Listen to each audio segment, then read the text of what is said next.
আসসালামু আলাইকুম ওয়া রাহমাতুল্লাহ। সুপ্রিয় দর্শক শ্রোতা, আজকে আমরা জানব ২০২৪ সালের ঈদ উল আযহা কত তারিখ অনুষ্ঠিত হবে, আর কতদিন বা বাকি আছে এবং কিবারে অনুষ্ঠিত হবে। চলুন জেনে নিই। তার আগে ঈদ উল আযহা অর্থ কি জেনে নিই। ঈদ অর্থ খুশি, আনন্দ, উৎসব, আর আযহা অর্থ ত্যাগ, উৎসর্গ করা। ঈদ উল আযহার অর্থই হলো ত্যাগের উৎসব। এই দিনে আমরা ঈদগাহে গিয়ে ২ রাকাত ঈদ উল আযহার নামাজ আদায় করার পরে স্ব আর্থিক সামর্থ্য অনুযায়ী গরু, ছাগল, ভেড়া, মহিষ ও উট আল্লাহর নামে কুরবানি করি। সুপ্রিয় দর্শক শ্রোতা, এটি হলো ঈদ উল আযহা।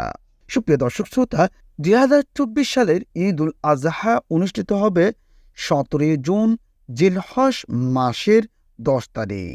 আমি আবার বলছি,